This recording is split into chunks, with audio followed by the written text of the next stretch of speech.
Alright, so welcome back po ulit sa ating panibagong vlog, mga kahambol. Sabi mo, tulog na ako. Anyway, kamusta po kayong lahat? Well, of course, I hope that we are all doing good po.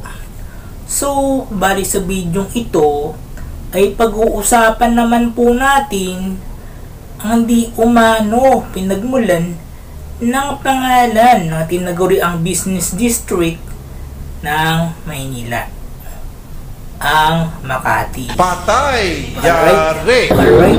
Isang bala ka lang. So, isang malaking shoutout po muna tayo para sa lahat ng ating mga kahambol dyan. Pero bago yan, kung bagong viewer ka pa lang sa channel na ito, eh huwag mo pong kalimutan na mag-subscribe. At isama mo na din pati yung bell icon.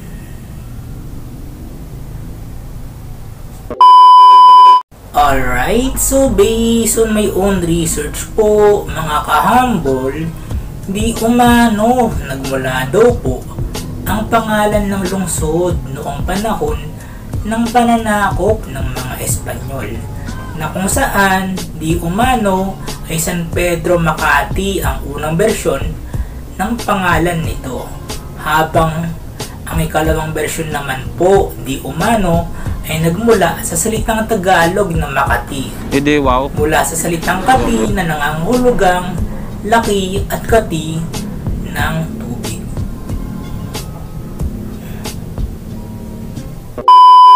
Right? Well, anyway, sa ibang pag-aaral po, mga kahambol, sinasabing nagmula daw po ang pangalan ng lungsod sa mga kaugalian ng mga Malay sa pagbibigay pangalan sa isang lugar.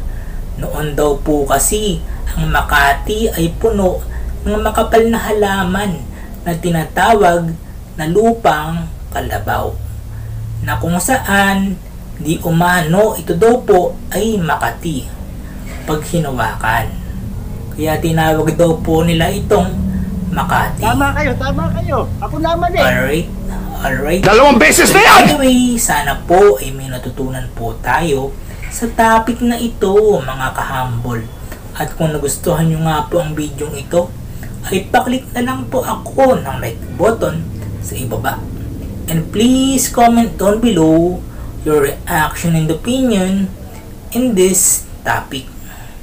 And please don't forget to subscribe. Thank you.